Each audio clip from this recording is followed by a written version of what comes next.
کیا فرض نماز کی ہر رکعت کے اندر سورہ فاتحہ کا پڑھنا ضروری ہے؟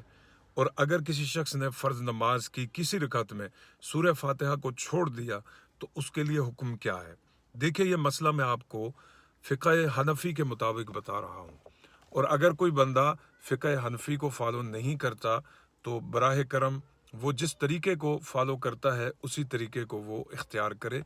ہم چونکہ احناف کو فالو کرتے ہیں، لہٰذا یہ مسئلہ فقہ حنفی کے مطابق ہے، اس لیے میں نے شروع میں بتا دیا کہ نیچے کومنٹ کرنے والے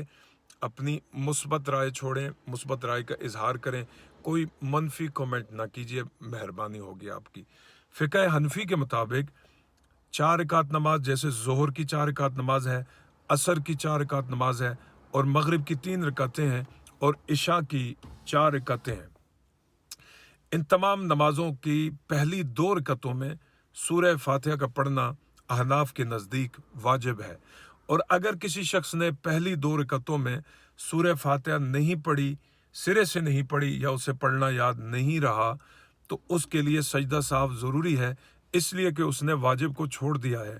اور جب نماز میں واجب کو چھوڑیں تو آپ کے اوپر سجدہ سہو لازم ہوتا ہے، اور اگر آپ سجدہ سہو نہیں کریں گے تو آپ کی نماز نہیں ہوگی۔ اب احناف کے نزدیک تیسری رکعت اور چوتھی رکعت میں سورہ فاتحہ کا پڑھنا سنت ہے۔ اگر کسی شخص نے تیسری اور چوتھی رکعت میں سورہ فاتحہ نہیں پڑھی یا اسے پڑھنا یاد نہیں رہا تو اس سے صرف سنت چھوٹی ہے، سجدہ سہو اس کے اوپر نہیں ہوگا، اور اگر اس نے سجدہ سہو نہیں کیا تو اس کی نماز ہو گئی ہے، اسے سجدہ سہو کرنے کی ضرورت بھی نہیں ہے۔ لیکن یہ یاد رکھیے گا کہ تیسری اور چوتھی رکعت میں سورہ فاتحہ کا پڑھنا ثواب ہے، اسے کبھی نہ چھوڑیں، ہرگز بھی مت چھوڑیں۔ یہ صرف ایک ٹیکنیکل مسئلہ تھا جو میں نے آپ کی خدمت میں عرض کیا کہ آپ کو پتہ ہونا چاہیے کہ یہ مسئلہ کس طرح سے ہے، کس انداز سے ہے، اور یہ مسئلہ فقہ حنفی کی معتبر کتب فتاوی عالمگیری اور فتاوی شامی کے اندر اسی طرح سے تحریر ہے، جس طرح سے میں نے اسے کوشش کی ہے کہ آپ تک آسان طریقے سے سہل انداز کے اندر پہنچاؤں کہ پہلی 2 رکعتوں میں فرض نماز کی سورہ فاتحہ کا پڑھنا واجب ہے، تیسری اور چوتھی رکعت میں فرض نماز کی سورہ فاتحہ کا پڑھنا واجب نہیں بلکہ سنت ہے۔ اگر کسی سے رہ گئی تو اس کی نماز ہو جائے گی، سجدہ سہو دہرانے کی اسے ضرورت نہیں ہے۔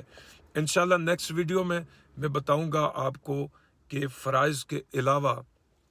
سورہ فاتحہ کا پڑھنا دیگر سنت نمازوں میں اس کی کیا حیثیت ہے اور اس کا کیا طریقہ ہے۔ اپنے بھرپور مثبت انداز